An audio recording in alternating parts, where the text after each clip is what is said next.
But first, breaking news out of Kansas City. 3 people are dead and several others are hurt after someone on the run from police got wrapped up with rush hour traffic. Good evening to you. I'm Amy Anderson. Brad and Ellen are off tonight. We have in-depth coverage of this breaking story. KCTV5's Betsy Webster has more on the chase that started it all. But first, KCTV5's Nathan Vickers is live with the latest on this terrible crash. Nathan. Amy, police are still investigating exactly what happened here more than an hour ago. You can see them back there marking off that intersection, still trying to piece together everything. But what we do know is that it started with that blue Jeep, which police say was stolen. Now, police are telling us that 3 people died in this intersection. 5 more people are injured. Independence police officers spotted that Jeep a little bit before 4 p.m. They started pursuing it just a few blocks east of here, and then the driver crossed the city limits into Kansas City. When the Jeep crossed this intersection, it hit a silver car, knocking it off the road. There were several people inside the stolen vehicle.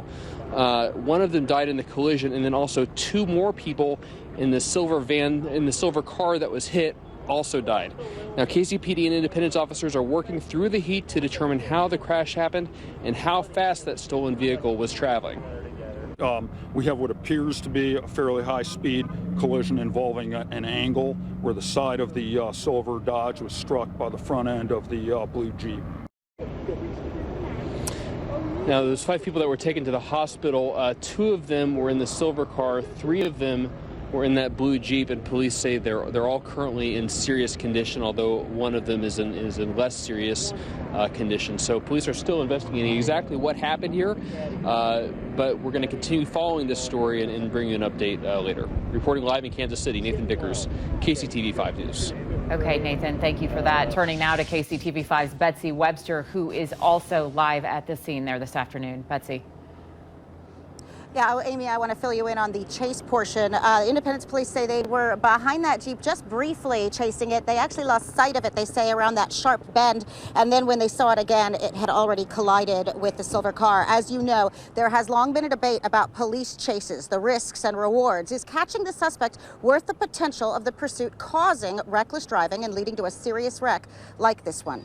The result today is close to the worst case scenario in terms of that. 3 people killed, 5 hurt, 2 of those killed, and 2 of the people seriously injured were in the car that police were not chasing. Some departments prohibit chasing cars that simply come back as stolen where the crime was not violent. Independence police say for them it's a case-by-case evaluation with a sergeant or higher-ranking supervisor listening in to evaluate. Our chase policy allows us to pursue confirmed stolen vehicles up until the officers can determine that they need to either continue or disengage. And they didn't have much time to make that decision. In this case, he says the chase began at 23rd and Maywood. That is less than 2 miles from here, and what Google Maps calls a 4-minute drive. Now, that's at the legal speed limit. You did hear the Kansas City officer saying that this was a high-speed chase, so they would have had less than 4 minutes to decide whether to keep going or back off. Now, Independence police are going to be investigating the chase. That's what involved their officers. Kansas City police will be investigating the wreck since it did happen in their jurisdiction. Reporting live in Kansas City, Missouri, just on the edge of Independence, Betsy Webster, KCTV5 News.